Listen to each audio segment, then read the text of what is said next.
오늘은 본문 말씀을 가지고 하프타임의 중요성이라는 제목으로 하나님 말씀을 증거하겠습니다.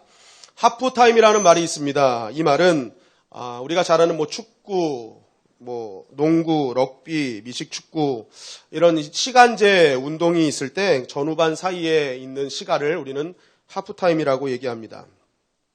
이 하프타임은 그리 오랜 시간은 아닙니다. 짧으면 10분, 길으면 한 20분 정도의 시간이죠. 그러나 이 짧은 하프타임의 시간을 통해서 이 시간을 어떻게 보내느냐에 따라서 전반전과 전혀 다른 후반전을 맞이할 수 있는 것입니다. 2002년도에 한국 월드컵 4강을 이끈 거스 히팅크 감독은 우리 대표팀을 보고 이렇게 얘기했습니다. 한국 축구의 약점은 후반전이 약한 것이다.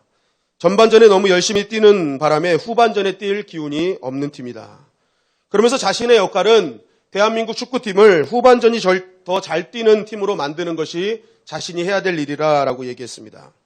그래서 이 히딩크 감독은 매 시합 때마다 이 하프타임을 적극적으로 이용을 했는데 전반전에 우리의 부족했던 부분들 이런 것들을 잘 준비하고 선수들을 응원하면서 후반전을 잘 대비했을 때 결국 4강에 올려놓는 그러한 실력을 보여주었습니다. 여러분, 인생의 전반도 중요하지만 후반도 중요합니다. 인생의 그 후반전을 더 멋진 승리로 시간을 맞이하기 위해서는 우리 각자만의 하프타임을 어떻게 보내느냐, 이것을 우리가 잘 보낼 때 우리가 후반전을 더 멋지게 살 수 있는 것이죠. 인생의 전반을 바라볼 때 내가 승리하기 위해서 내가 한번 잘 살아보자고 물불 가리지 않고 달려왔던 인생을 하프타임을 통해서 이제 내가 어떻게 하면 의미 있는 인생을 살 수 있을까? 신앙인으로서 어떻게 하나님의 보내신 목적에 합한 인생을 살아갈 수 있을까라는 것을 우리가 점검하며 나아갈 때에 인생의 후반전은 더욱더 멋진 인생이 될 것입니다. 한번 따라하겠습니다. 전반전의 실패가 후반전의 실패를 보장하지 않고 전반전의 승리가 후반전의 승리를 보장하지 않는다. 전반에 실패했다고 후반에 꼭 실패하는 건 아닙니다. 그렇다고 전반에 승리했다고 후반에도 꼭 승리하는 것은 아니라는 것입니다. 내가 각자가 삶에 있어서 하프타임을 어떻게 보내느냐에 따라서 인생의 승패는 달라지게 되어 있는 것이죠. 어떤 분은 또 이렇게 반문하실 수 있어요. 목사님, 저 나이가 젊은데요. 벌써 인생의 후반기를 얘기할 필요가 있겠습니까? 여러분, 축구는 하프타임이 한 번이지만 농구는 하프타임이 4번이죠. 그리고 승기가 넘어갈 때마다 타임아웃을 요청합니다. 그게 좋은 감독이죠. 승기가 빼앗길 때 바로 타임아웃을 요청하는 감독. 우리의 인생에는 여러분 청소년기, 청년기, 중년기, 노년기가 있습니다. 적어도 4번은요 타임아웃 불러야 되고요. 또 우리의 인생 앞에 여러 가지 문제와 승기가 넘어갈 때 그때 타임아웃을 요청하는 그러한 시간들이 필요하다는 것이죠. 그러니까 이 타임아웃, 하프타임은 나이가 많고 적음의 문제가 아닙니다. 어떤 시간이 있든 나만의 하프타임이 분명히 있어야 된다는 것이죠. 그 삶에 당면한 순간순간을 내가 어떻게 준비하느냐에 따라서 다른 인생을 살 기회들이 우리 가운데 임하게 되는 것입니다. 오늘 본문으로 넘어가면 이제 오랜 정복 전쟁을 통해서 많은 땅을 회복하게 된 이스라엘 백성들에게 하나님은 여호수아를 통해 땅을 분배하기 말씀하십니다. 그래서 유다 지파, 에브라임 지파, 므낫세 반 지파를 시작으로 이 여호수아는 땅을 분배하기 시작합니다. 그런데 지파별로 땅을 분배하던 여호수아는 이 지파들마다 이상한 점을 발견하기 시작합니다. 우리 여호수아서 15장 63절 말씀입니다. 시작. 예루살렘 주민 여부수 족속을 유다 자손이 쫓아내지 못하였으므로 여부수 족속이 오늘까지 유다 자손과 함께 예루살렘에 거주하니라. 자, 유다 지파에게 땅을 기업으로 주었습니다. 그런데 이 영적인 어떻게 보면 리더고 장자권을 소유한 유다 지파가 생각지도 못한 행동을 하는 것이죠. 그게 무엇입니까? 예루살렘에 있었던 여부수 족속을 쫓아내지 아니하였다라고 얘기합니다. 그 결과 어떤 일이 벌어집니까? 믿음의 자손 유다 지파와 여부수 족속, 죄가 관영한 여부수 족속이 예루살렘 땅에 함께 거주하는 일이 벌어지게 되었던 것입니다. 신명기 7장 1절에서 2절 말씀에 보면은 하나님께서 가나안으로 들어가면 꼭 해결해야 될 7 족속에 대해서 말씀하십니다. 이들 7 족속에게는 반드시 진멸할 것이고 이 족속과는 어떤 언약도 하지 말 것이며 또한 그들을 불쌍히 여기지도 말라. 그들은 너무나 죄악이 가득한 족속이기 때문에 이건 반드시 진멸해야 될 족속이었습니다. 그런데 그 중에 하나가 바로 여부수 족속이었어요. 이 여부수 족속은 남겨두면 안 되는 족속이었단 말입니다. 그런데 오늘 말씀해 보니까 이 가장 패역하고 가장 죄가 관영한 이 여부수 족속을요, 유다 지파 그냥 남겨두었대요. 쫓아내지 않았대요. 정말 해야 될 일을 하지 않은 것입니다. 그런데 여기서 끝나지 않았습니다. 첫 단추를 잘 껴야 됩니다. 여호수아서 16장 10절은 이렇게 증거합니다. 시작. 그들이 게셀에 거주하는 가나안 족속을 쫓아내지 아니하였으므로 가나안 족속이 오늘까지 에브라임 가운데 거주하며 노역하는 종이 되니라. 자, 다음으로 땅을 받은 이 에브라임 지파가요, 또 유다 지파와 같이 뭐예요? 가나안 족속을 어떻게 했어요? 쫓아내지 아니했다라는 것입니다. 그들 역시도 가나안 족속을 쫓아내지 않고 함께 살았다는 거예요. 그런데 왜 쫓아내지 않습니까? 뭐예요? 그들이 노역하는 종이 됐잖아요. 이 에브라임 지파가 보니까 이거 종으로 삼으면 편할 것 같거든요. 그러니까 하나님의 명령과 약속보다는 자신의 편한 대로 이것을 결정하게 된 거예요. 여기 잘 보면은요, 쫓아내지 못한 게 아니라 쫓아내지 않았어요. 이건 자신들의 결정이었다는 거예요. 이들을 쫓아내지 않았어요. 또 어떤 일이 벌어지느냐? 여호수아서 17장 12절 말씀입니다. 시작. 그러나 므낫세 자손이 그 성읍들의 주민을 쫓아내지 못하며 가나안 족속이 결심하고 그 땅에 거주하였더니. 자, 여기서 끝나지 않고 므낫세 자손에게도 동일한 일이 벌어집니다. 그 성읍들의 주민들을 어떻게 했어요? 쫓아내지 못했다. 어떻게 했다? 쫓아내지 못했다. 여기는 쫓아내지 않았다가 아닙니다. 쫓아내지 못했다예요. 그럼 왜 쫓아내지 못했어요? 가나안 족속이 뭐 했어요? 결심했어요. 그리고 그 땅에 거주했대요. 이들이 쫓아내지 못한 건요, 가나안 사람들의 결심입니다. 여기서 결심이 determine이라는 단어를 사용해서 아주 뭐예요? 이악 물고 단단히 작정했다는 뜻입니다. 왜 이들이 이런 결심했을까요? 왜 이런 작정을 했을까요? 앞에 족속들을 가만히 보니까 여러 가지 이유로 그냥 남겨두거든요. 그러니까 이 가나안 족속이요, 그냥 남겨둬? 이거 작정하고 내가 이악 물고 그냥 견뎌내면 이들 나 쫓아내지 못하겠구나라고 생각한 겁니다. 여러분, 므낫세 지파는요, 이스라엘 지파들 중에 가장 용맹한 지파 중에 하나였습니다. 르우벤 지파, 갓 지파, 므낫세 반 지파가요, 요단 동편을 차지한 다음에 우리 가나안 땅 안 들어갈 거야 했을 때 이스라엘의 모든 지파가 다 마음이 녹아내렸어요. 왜요? 가장 용맹한 지파가 우리 안 갈 거라고 하니까 이 모든 지파들이 두려워진 거예요. 야, 쟤너들이 같이 가서 싸워줘야 우리가 이기는데. 그러니까 이 이스라엘 민족 모두가 이들이 안 간다고 했을 때 마음이 무너졌거든요. 그만큼 므낫세 지파는요, 아주 용맹한 지파였습니다. 그런데 이 지파가요, 이들을 쫓아내지 못했대요. 그들의 기세에 눌렸대요. 그러니까 얼마나 단단히 작정했는지 우리는 이 말씀을 통해 알 수 있는 것이죠. 그러니까 이것은 안 한 것이 아니라 아예 못한 거예요. 그들이 아예 우리는 이제는 안 나가 하고 완전히 털을 잡고 말았다는 것입니다. 그러면서 여호수아서 17장 13절은 또 이렇게 증거합니다. 시작. 이스라엘 자손이 강성한 후에야 가나안 족속에게 노역을 시켰고 다 쫓아내지 아니하였더라. 자, 이런 작은 양보들이 결국 어떤 일을 벌였느냐? 나머지 족속들을 다 쫓아내지 못하는 결과. 힘이 없을 때도 못했는데 힘이 생겨도 이제는 못하게 되었다는 것입니다. 여러분, 우리가 이 말씀을 통해 기억할 것은요, 힘이 없을 때 못하면요, 힘이 생겨도 못하게 된다는 것입니다. 내가 지금 하지 못하면 나중도 못한다는 거예요. 시간이 생기면 헌신하겠다, 물질이 생기면 드리겠다 하지만 내가 시간이 없을 때 헌신하지 못한 사람은 시간이 생겨도 헌신하지 못합니다. 물질이 없을 때 작은 것 드리지 못했던 사람은요, 물질이 생겨도 드리지 못한다는 거예요. 이스라엘 백성들 보십시오. 힘이 생겨도 이제 아무것도 못하지 않아요. 여러분, 이것이 영적인 법칙이라는 것입니다. 근데 더 큰 문제는 뭐예요? 이러한 작은 양보들로 인해서 이스라엘은 혹독한 대가를 치르게 되었다는 것입니다. 이런저런 이유로 살아남은 가나안 족속들이요, 남은 지역에서 자신들이 섬기는 우상과 이방 문화를 조금씩 키우기 시작했습니다. 이러한 가나안 문화들이 이스라엘 백성들로 파고들었고, 이제 이스라엘 백성들은 이 일로 인해서 사사시대까지 엄청난 괴로움과 어려움을 당하게 되죠. 자신들뿐만이 아니라 자신의 후손들까지 어마어마하게 괴롭힘을 당하는 영적인 육적인 피해를 주는 결단이 바로 오늘의 모습이었다는 것입니다. 여러분, 이처럼 작은 것이라 할지라도 우리가 마무리하지 않고 우리가 하나님 기뻐하시는 일을 그냥 하지 않으면요, 반드시 혹독한 대가를 치르는 것입니다. 그래서 신앙생활은 아무리 작은 것이라 할지라도 절대로 타협하고 양보하는 것이 아니라는 거예요. 여러분, 우리가 대적하고 있는 악한 영은요, 절대 만만치 않습니다. 바로 틈만 보이면 공격하는 세력이 마귀와 사단의 세력들이죠. 그런데 우리는 하나님의 일을 하다가 저항이 너무 세다고 그냥 그 일을 놔두고 그만둘 때가 많이 있습니다. 그러나 하나님의 백성들은 하나님이 멈추라고 할 때까지 절대로 멈춰서는 안 된다는 거예요.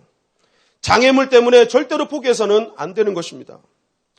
여러분, 삭개오가 부자였죠. 그는 그러나 약점이 많은 인물이었습니다.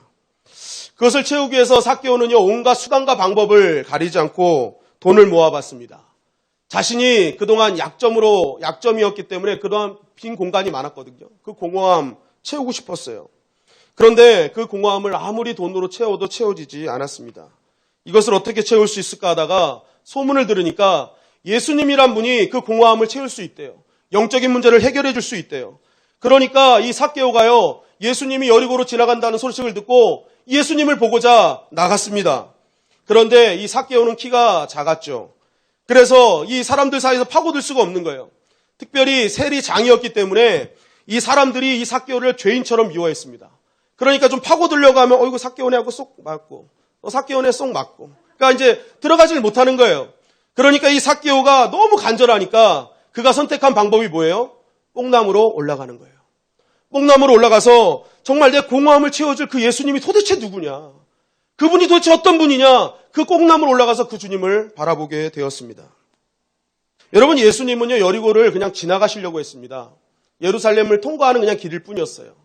그런데 이런 예수님의 발걸음이요, 삭개오가 있는 쪽으로 틀어지기 시작했습니다. 갑자기 예수님이 방향을 틀어서 삭개오한테 가시는 거예요. 그러면서 삭개오한테 말합니다. 내려와라. 내가 너희 집에 유하여야겠다. 여러분, 예수님을 보기 위해서 많은 무리가 모였거든요. 많은 무리가 모였어요. 그런데 유일하게 그 많은 무리로 향하지 않으시고 예수님의 발걸음은요, 그 간절한 목마름을 가지고 예수님을 만나고자 하는 삭개오를 향해서 찾아가셨다는 것입니다. 무엇입니까? 그 어떤 장애물도 그 예수님을 보고자 해서 뚫어냈던 그 삭개오의 간절함을 주님이 보신 거예요. 그러니까 뭐예요? 그 주님을 보고자 하는 그 간절함이 그 어떤 장애물도 다 이길 수 있었어요. 그리고 그를 통해서 주님의 구원의 역사가 선포되었던 것입니다. 여러분, 하나님은 오늘도 어떤 자에게 함께 하십니까? 바로 어떤 장애물이 있더라도 포기하지 않고 끝까지 하나님께 집중하는 자를 하나님은 오늘도 집중하고 계시는 줄 믿습니다. 그래서 역대하 16장 9절은 여호와의 눈은 온 땅을 두루 감찰하사 전심으로 자기에게 향하는 자들 위하여 능력을 베푸시나니. 여호와의 눈은 온 땅을 감찰하시는데 어떤 자에게 능력을 베푸시는데요? 전심으로 자기를 향하는 자들을 향해서. 전심으로. 여러분, 그래서 신앙생활은요, 절대로 쉽고 편한 결정을 해서는 안 되는 것입니다. 오늘 말씀을 보십시오. 자기 편한 결정한 거잖아요. 자기 쉽도록 결정했잖아요. 내가 원하니까, 노역자가 필요하니까, 노예가 필요하니까 하나님의 말씀은 온데가 되었고 자기 편한 대로 결정을 해버렸어요. 그러니까 뭐예요? 자기 사는 시간뿐만이 아니라 자기 후손들에게까지 엄청난 괴로움을 주는 결정이었다는 것입니다. 여러분, 우리가 힘들고 어렵지만 하나님의 뜻으로 결정하면 하나님께서 우리를 회복시켜 주시고 하나님의 은혜로 보호하여 주실 줄 믿습니다. 여러분, 헌신이라는 단어가요, 출애굽기 32장에 등장하죠. 이 모세가 시내산에서 내려오지 않으니까 이들이 금송아지를 만들어서 우상숭배 잔치를 벌입니다. 그때 산에서 내려오던 모세가 그 어처구니 없는 광경을 보고 소리를 지르죠. 누구든지 하나님 편의 선자는 내 앞으로 나와라, 이렇게 얘기합니다. 그때 어느 지파가 나왔느냐? 레위 지파가 선두로 섰습니다. 그리고 이 레위 지파가요, 우상 숭배하는 자들을 다 척결했습니다. 그때 성경에는 처음으로 너희들이 헌신했다라고 하나님이 말씀하세요. 너희들 진짜 헌신했다. 여러분, 근데 그들이 척결했던 그 사람들이 누군지 아십니까? 그 말씀을 보면요, 너의 형제들을, 너의 이웃들을 다 처단해라 라는 것이었습니다. 어제까지 동고동락했던 사람들 다 치라는 거예요. 여러분, 이게 어려운 결정입니까? 어려운 결정입니까? 이거는 뭐 어려운 결정이에요. 어제까지 나랑 막 속닥속닥하고 사랑해 뭐 하면서 그러한 아름다운 세레나데도 하면서 막 이렇게 나눴던 그러한 사람들을요, 한순간에 쳐내야 되는 그 결정은요, 쉬운 결정이 아니었다는 거예요. 정말 어려운 결정이었어요. 그럼에도 불구하고 이들은 어려운 결정이었으나 하나님의 뜻 가운데 선택을 한 거예요. 그러니까 뭐예요? 공동체가 살고 그들 역시도 하나님 나라에 쓰임받는 자들이 되었다는 것입니다. 여러분, 레위 지파는요, 원래 디나 사건으로 저주받은 지파였어요. 그들은 성경에서 사라질 수밖에 없는 지파였어요. 그런데 이 어려운 결정, 힘든 상황에서 하나님의 뜻으로 결정하고 나니까요, 하나님이 그들의 인생을 회복시켜 주시더라는 거예요. 그리고 영광스럽게 만들어 주시더라는 거예요. 여러분, 우리의 선택이 하나님의 뜻이 되기를 주님의 이름으로 간절히 축원합니다. 우리의 인생이 영광스럽게 되는 거예요. 동기 목사님이랑 얼마 전에 전화를 했습니다. 이 동기 목사님이요, 정말 열심히 목회를 합니다. 그래서 교회도 아름답게 만들고 성도님들의 어떤 그런 충성과 헌신도 있고, 이 목사님은요, 젊을 때 책도 굉장히 많이 썼습니다. 그런데 저랑 얘기하는데 목사님이 그래요. 아유, 너무 안타깝다면서 자기 교회에 지금 이상한 흐름이 조금 감지된다는 거예요. 그래서 뭐냐 그랬더니 재직들 중에 교회에 한 번 더 나오면 손해본다는 생각을 가진 사람들이 있다는 거예요. 바보가 한 번 더 나오면 뭔가 바보같이 여기는 그런 이상한 흐름들이 있다는 거예요. 그래서 이거 어떡하는지 모르겠다. 이거 왜 이런 일이 벌어졌는지 모르겠다고. 서로 그런 얘기를 하면서 이상하게 열심히 하던 사람들도 안 나오기 시작한다는 거예요. 제가 거기다 대고 야 진짜 그런 바보 같은 생각이 어디 있어? 내가 그랬어요. 여러분, 오늘도 말씀 보세요. 헌신은 뭐예요? 내가 할 수 있을 때가 헌신이 아닙니다. 가장 어려운 결정을 해놓고 그 어려운 결정, 어려운 상황 속에서도 하나님 앞에 하나님의 뜻으로 나아가는 게 헌신이라는 거예요. 여러분, 하나님께서 그 성도들의 어려움을 모르시겠어요? 그 어려움 가운데 주님 앞에 나오는 걸 모르겠어요? 다 알고 계세요. 그러나 그러한 상황 속에서도 어떻게든지 내 인생, 일계명이 이끌어가는 인생이 되고자 하는 그 결단을 하나님 보시고 그의 인생을 바꾸어 주시는 거예요. 그런데 어떻게 한 번 더 나오는 게 손해고 어떻게 한 번 더 나오는 게 바보 같은 일입니까? 이런 바보 같은 생각이 어디 있어요? 제가 그래서 막 얘기한 다음에 그런 다음에 마무리 이렇게 했어요. 우리 교회는 그런 일 없으니까 니네 교회 일이니까 알아서 처리해라 그러고 끊어버렸어요. 니네 교회 일이니까. 여러분, 우리가 신앙생활 하면서요, 예배 한 번 양보한다고 기도 한 번 안 한다고 무슨 일이 벌어지겠는가, 이런 생각하면 안 됩니다. 내가 죄 한 번 안 짓는다고 무슨 일이 있겠는가, 여러분 이런 생각 절대 하시면 안 돼요. 오늘 조금씩 양보했던 이 죄의 대가가 얼마나 큽니까? 여러분, 큰 죄는 한 번에 다가오는 게 아닙니다. 작은 죄 양보하다 보면 그것이 큰 죄가 되는 거예요. 누적이 되는 거예요, 누적. 여러분, 죄의 세력은요, 우리가 우리 힘으로 통제할 수 있는 그러한 세력이 아닙니다. 그렇기 때문에 처음부터 다가오는 유혹을 단호하게 우리는 거절할 수 있어야 되는 거예요. 하나님의 말씀으로 절대 양보하지 말고 타협하지 말아야 되는 거예요. 오늘도 보세요. 그 양보하고 타협하니까 결국 자녀들에게도 문제가 생기잖아요. 여러분, 오늘 우리의 결단이요, 얼마나 중요하냐면 나뿐만이 아니라 우리의 자녀들에게도 하나님의 은혜를 전달해 줄 수 있는 신앙의 유산을 남겨주는 결단이라는 것입니다. 여러분, 죄와 악이 여러분들 지배하지 못하도록 예수 그리스도의 이름으로 물리치시기를 주님의 이름으로 간절히 축원합니다. 여호수아서 17장 14절은 또 이렇게 증거하죠. 시작. 요셉 자손이 여호수아에게 말하여 이르되 여호와께서 지금까지 내게 복을 주심으로 내가 큰 민족이 되었거늘 당신이 나의 기업을 위하여 한 제비 한 분깃으로만 내게 주심은 어찌함이니이까 하니. 자, 자꾸 죄한테 양보했더니요, 또 어떤 일이 벌어지는가 보니까 불평과 불만이 생기기 시작했어요. 이스라엘 백성들에게 사라진 줄 알았던 불평과 불만이 또 등장합니다. 그런데 보세요. 지금 이 땅과 기업은요, 하나님이 다 은혜로 주신 겁니다. 이스라엘 백성이 뭐 대단해서 준 게 아니에요. 하나님 은혜로 주셨어요. 그럼 하나님께서 주신 거 어떻게 해요? 감사함을 받아야죠. 하나님, 이렇게 부족한 자에게 이렇게 감사하게 이거 주신 거 너무너무 감사합니다. 아버지 하나님, 정말 하나님 살아계십니다. 감사함으로 받아야 될 것을 뭐예요? 불평, 불만으로 받기 시작해요. 죄가 양보하니까요, 죄에 양보하니까 마귀가 틈합니다. 그걸 비교하게 하는 거예요, 자꾸만. 내가 이 정도밖에 혜택을 못 받아? 내가 이 정도 사람이야? 어떻게 저애보다 내가 더 조금 받아? 그러면서 뭐예요? 마음속에 계속 뭐예요? 불평과 불만을 심어 놓는 거예요. 하나님이 넘치도록 주신 것인데도 계속 부족하다고 난리를 피는 것입니다. 여기서 끝나지 않습니다. 17장 16절은 또 이렇게 증거합니다. 시작. 요셉 자손이 이르되 그 산지는 우리에게 넉넉하지도 못하고 골짜기 땅에 거주하는 모든 가나안 족속에게는 베스안과 그 마을들에 거주하는 자이든지 이스라엘 골짜기에 거주하는 자이든지 다 철병거가 있나이다 하니. 자, 요셉 자손 정말 특별한 지파 아닙니까? 이 요셉이 조상이 너무 잘해서 두 아들이 다 지파로 인정받아서 땅을 기업으로 받잖아요. 정말 어떻게 보면 특별한 지파입니다. 그런데 이들이요, 어떤 일이 벌어집니까? 그 마음에 두려움이 임하기 시작했어요. 철병거가 있습니다. 두렵습니다.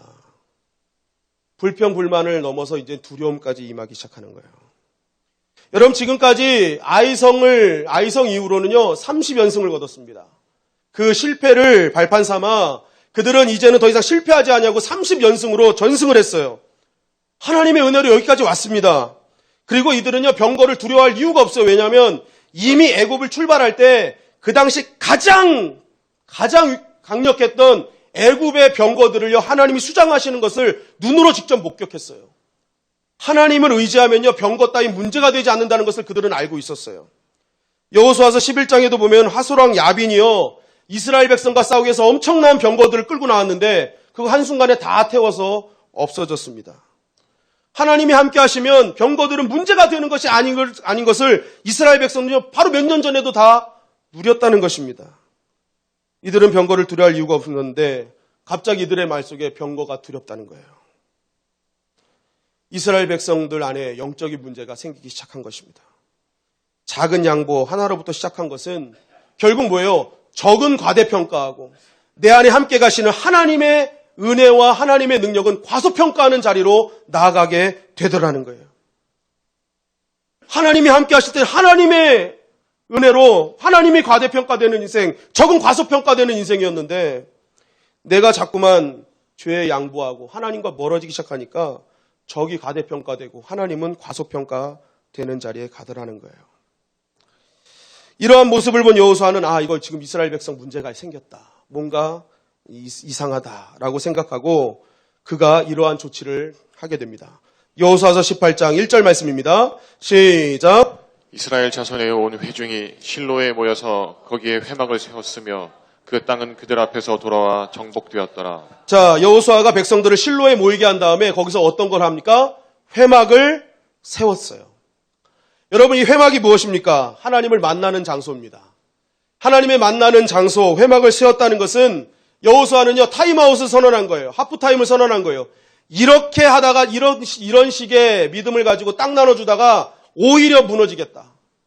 이거 나눠줬다가 오히려 이스라엘 백성만 이상하게 되겠다 생각한 겁니다. 그래서 타임아웃, 하프타임을 요청해서 하나님과의 만남을 요청했습니다. 그리고 그곳에서 예배를 드리면서 하나님께서 이스라엘 백성들에게 행한 약속을 기억하게 하고 하나님의 관계를 재정립시키고 왜 가나안으로 들어오게 하셨는지, 이 땅에서 우리가 왜 이 땅에서 어떻게 살아야 되는지를 이 예배를 통해서 다시 한번 회복하기 시작했다는 거예요. 이런 하프타임을 통해서 이 하나님은요, 여호수아에게 새로운 전략을 허락해 주십니다. 여호수아서 18장 3절 4절입니다. 시작. 여호수아가 이스라엘 자손에게 이르되 너희가 너희 조상의 하나님 여호와께서 너희에게 주신 땅을 점령하러 가기를 어느 때까지 지체하겠느냐. 너희는 각 지파에서 3사람씩 선정하라. 내가 그들을 보내리니 그들은 일어나서 그 땅에 두루 다니며 그들의 기업에 따라 그 땅을 그려 가지고 내게로 돌아올 것이라. 자, 7지파 남아있는데 여호수아가 그러는 거야. 야, 어느 때까지 정말 머뭇머뭇할 거야? 어느 때까지 갈팡질팡할 거야? 왜 지체하고 있을 거야? 너희들 믿음으로 결단해라 하면서 각 지파에서 3사람씩 선정해서 너희들에게 주신 땅을 가서 그 땅을 그려오라고 명령합니다. 가보지도 않고 막연하게 두려워하지 말고 하나님께서 주신 그 기업의 땅이, 너희에게 주신 땅이 얼마나 아름답고 얼마나 하나님의 비전과 은혜가 있는지 너희들 직접 가서 다 그려오라는 거예요. 그 땅을 보고 그 땅을 마음에 담고 그 땅을 향한 너희를 향한 하나님의 계획을 발견하고 오라는 것이었습니다. 여러분, 싸우라는 게 쉬워요? 그리라는 게 쉬워요? 여러분들에게 만약에 싸우라 하면은 어렵습니까? 어렵습니까? 그리라 하면은 쉽습니까? 쉽습니까? 예. 여러분, 싸우는 것보다 그리는 게 쉬운 거예요. 그러니까 뭐예요? 여호수아는 그려오라라는 거예요. 그려와라. 그림만 그려와라. 그리고 나서 그 땅을 보고 그 땅 속에 감춰진 하나님의 은혜가 얼마나 큰지를 알아갖고 알아. 여러분, 이들이 이것을 통해서 놀라운 일들이 벌어지죠. 이 18장 9절에 보니까 이게 책에 그렸다라고 되어 있습니다. 책이 됐대요. 그린 게 책이 됐대요. 그러니까 얼마나 자세하게 그렸다는 거예요.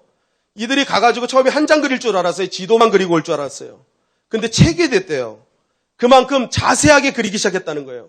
처음에 대충 그려서 하나님 땅 이렇구나 했는데 이들이 곳곳마다 밟으면서 보니까 하나님께서 예비하신 은혜들이 보이는 거예요. 하나님이 이걸 주시려고 했구나. 그러면서 그들 가운데 하나님의 비전이 들어옵니다. 그들 가운데 하나님 주신 그 믿음이 샘솟기 시작합니다. 그러면서 하나님이 이 땅을 주시면 내가 여기에다 교회를 세우고 학교를 세우고 병원을 세우고 하면서 그들이 자신만의 그런 하나님 주신 땅을 향한 그림을 그리기 시작한 거예요. 그러니까 어느 순간에 그것이 책이 되더라는 거예요. 처음에는 두려웠어요. 그러나 실제적으로 가보니까 하나님의 약속이 그 안에 보이기 시작하겠습니다. 내가 지파를 꾸리고 어떻게 살 것인지, 그리고 하나님은 우리를 향해서 어떤 꿈을 갖고 계신지 그것을 조금씩 알게 되었던 것입니다. 그러면서 여호수아서 21장 43절은 이렇게 증거합니다.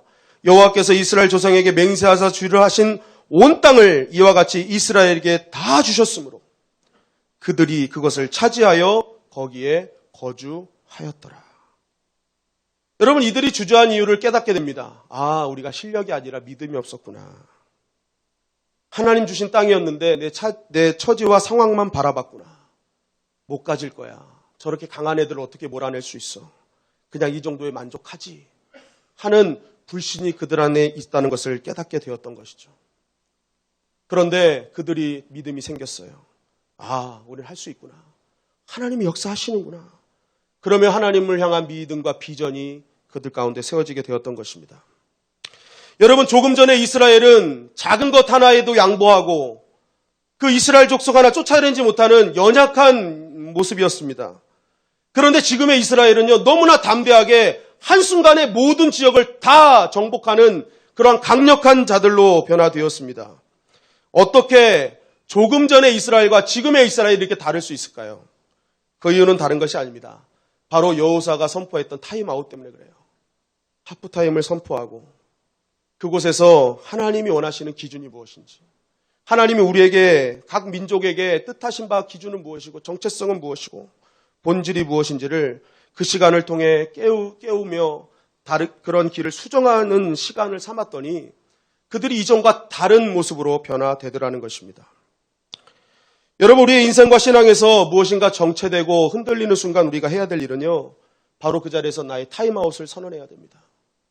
내가 지금 어디로 가는지 알지 못하고 내 정체성 깨닫지 못하고 나의 인생의 본질이 무엇인지 깨닫지 못할 때는요, 그 자리에서 타임아웃을 선언하고 하나님 앞에 서야 되는 거예요.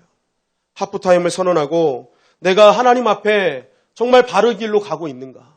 나의 정체성은 무엇인가? 내가 무엇을 위해 살고 있는가? 본질을 하나님께 묻고 정리하는 시간이 필요하다는 것입니다. 이 박호근이라는 하프타임 코리아 대표가요, 인생의 하프타임 때 꼭 점검해야 될 세 가지를 얘기했습니다. 정체성과 방향과 본질이라는 거예요. 나는 누구며, 나는 어디로 가고 있으며, 나는 무엇을 위해 살고 있는가. 여러분, 신앙도 마찬가지입니다. 우리가 신앙이 흔들리고 어려움이 닥쳤을 때 우리 멈춰야 돼요. 하프타임을 선언해야 돼요. 그리고 정체성과 방향과 본질을 물어봐야 되는 것입니다. 하나님, 나는 도대체 누구입니까? 하나님, 지금 나는 어디로 가고 있습니까? 하나님, 난 도대체 지금 무엇을 위해 살고 있습니까?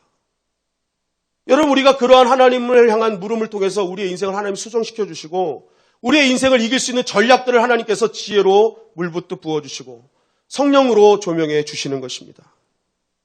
여러분, 교회뿐만이 아닙니다. 여러분들의 가정과 회사와 공동체, 모든 사역이 이전과 같지 않을 때 여러분들 그 자리에서 멈춰서 타임아웃을 선언해야 되는 거예요. 하나님, 나의 가정을 향한, 나의 회사를 향한, 내 공동체와 사역을 향한 하나님의 뜻은 무엇입니까? 우리가 그렇게 하나님 앞에 엎드리는 시간을 가질 때 그때 하나님께서 새롭게 조명해 주시는 은혜를 경험하게 되는 것입니다. 열왕기상 6장 11절 13절은 이렇게 증거합니다. 시작. 여호와의 말씀이 솔로몬에게 임하여 이르시되 내가 지금 이 성전을 건축하니 내가 만일 내 법도를 따르며 내 율례를 행하며 내 모든 계명을 지켜 그대로 행하면 내가 내 아버지 다윗에게 한 말을 내게 확실히 이룰 것이요 내가 또한 이스라엘 자손 가운데에 거하며 내 백성 이스라엘을 버리지 아니하리라 하셨더라. 자, 이 말씀은 그냥 뭐 평범한 말씀인 것 같지만 이 말씀이 나온 배경을 아시면 여러분 이 말씀의 중요성을 압니다. 이 말씀은 솔로몬이 성전을 짓고 외장을 다 만든 다음에 하나님이 하프타임을 선언하셨어요. 타임아웃! 외장을 다 마친 다음에 야 잠깐 멈춰! 하신 거예요. 그러면서 너 성전 건축하지. 너 이 성전이 정말 아름다웠고 하나님께서 기뻐하시는 성전이 되기 위해서 네가 해야 될 일인 이거다. 하나님의 법도를 따르고 율례를 행하고 너 모든 계명을 지켜라. 그리고 행해라. 그러면 내가 너희 가운데 거할 것이고 영원히 함께 할 것이다. 솔로몬에게 하프타임을 요청하신 거예요. 그리고 너 성전 아름답게 지으려면 이거 명심해야 돼. 솔로몬은 이 하프타임을 그대로 하나님의 타임의 요청에 그대로 순종하죠. 그렇구나. 교회는 성전은 크기와 모양이 중요한 것이 아니구나. 하나님의 말씀이 있어야 되고 그 안에 하나님의 음성이 선포돼야 되고 그 안에 하나님의 말씀을 행하는 순종의 믿음이 있어야 되는구나. 그럴 때 성전이 성전다워지는구나라는 것을 깨닫게 됩니다. 그래서 내장 공사를 할 때 이러한 믿음을 가지고 성전을 건축합니다. 여러분 솔로몬의 성전에 영광이 임한 이유가 바로 여기 있습니다. 그 건물이 뭔가 대단하고 화려해서가 아니라 그 성전은 적어도 하나님의 말씀과 은혜 안에 세워진 성전이었기 때문이었습니다. 여러분 우리 교회도 성전 이전을 준비하고 있죠. 이런 큰일을 앞두고 우리 가운데 이런저런 마음으로 갈라질 수밖에 없습니다. 여러분 그때 우리에게 필요한 것은 무엇일까요? 바로 우리가 다른 생각, 다른 방법에 대한 그러한 것들을 얘기하기보다는 개인의 영적인 하프타임을 선언해야 되는 것입니다. 하나님과 진지한 만남을 또 대화를 시작해야 되는 것이죠. 그러면서 하나님께 물어야 됩니다. 하나님 내가 교회를 위해서 무엇을 해야 됩니까? 하나님의 나라를 위해 내가 지금 해야 될 일은 무엇입니까? 여러분 그 시간이 지나면 하나님은 그림을 그리게 하십니다. 그러면서 이 교회가 나아가야 될 방향을 알게 하시고요. 또 내가 이 교회를 향해서 무엇을 해야 되는 역할을 알려주시기 시작합니다. 그러면서 그런 그림이 하나하나씩 완성될 때마다 우리 교인들 한 사람 한 사람의 그림이 다 합쳐져서 그때부터 우리 교회는요 정말 하나님이 원하시는 교회로 세워져 갈 수 있는 것입니다. 여러분 성전이 우리에게 주어지는 것이 중요한 것이 아니라 앞으로 주어질 성전과 예배당에서 이제 우리가 무엇을 해야 하느냐가 더욱더 중요하다는 거예요. 그래서 성전이 뭐냐 아니냐 이걸 따지는 것이 아니라 나는 앞으로 주실 성전에서 내가 어떤 역할을 해야 되냐 하나님 알려주세요. 그리고 그림을 그리기 시작해야 되는 것입니다. 그럴 때 여러분 교회는 교회답게 되고 그럴 때 우리의 그러한 각자의 은사를 가지고 그 그림들이 모아질 때 정말 하나님을 향한 아름다운 그런 비전 있는 교회로 세워지게 되는 것입니다. 여러분 가정의 위기가 보이십니까? 가정에서도 영적인 하프타임을 선언하십시오. 우리 가족 모두가 하나님께 엎드리는 순간부터 가족마다 하나님께서 성령을 부어주셔서 각 가족의 그림을 그리게 하실 것입니다. 그리고 그 그림이 모여서 그 가족은 하나님의 비전을 이루는 가정으로 하나님 세워주실 거예요. 여러분 직장과 사업장, 여러분 목장, 모든 부서가 마찬가지입니다. 그러한 여러 가지 위험의 요소가 발견될 때마다 여러분 설전을 멈추고 하나님 앞에 담담히 서야 됩니다. 그럴 때 진정으로 그 순간 하나가 되고 비로소 이기게 하시는 하나님의 은혜를 경험하게 되는 것이죠. 제가 영어 한 문장을 한번 보여드리도록 하겠습니다. 다 같이 보실까요? 자, 한번 읽어보세요. 네.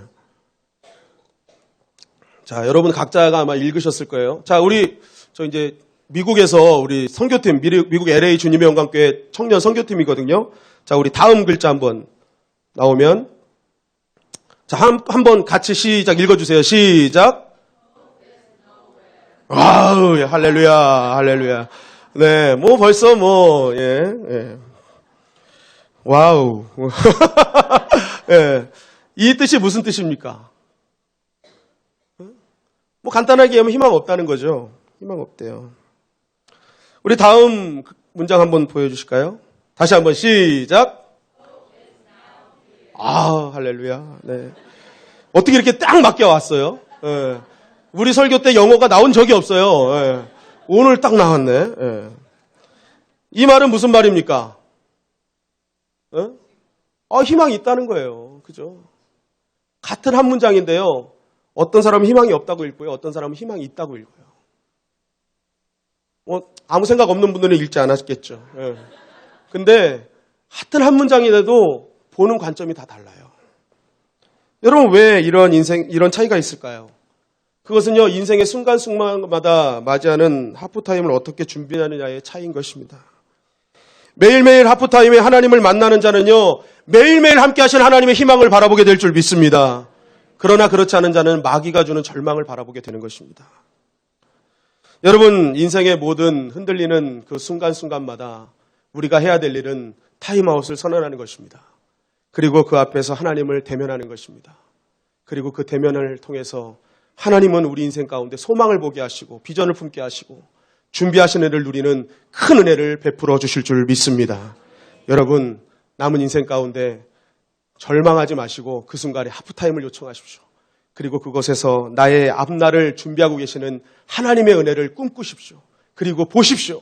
여러분, 그것을 통해서 날마다 여러분들 삶 가운데 이루어지는 소망의 순간들을 발견하게 될 줄 믿습니다. 오늘 말씀을 통해서 반드시 이기고 승리케 하시는 하나님의 은혜가 저와 여러분들의 은혜가 되시기를 주님의 이름으로 간절히 축원합니다.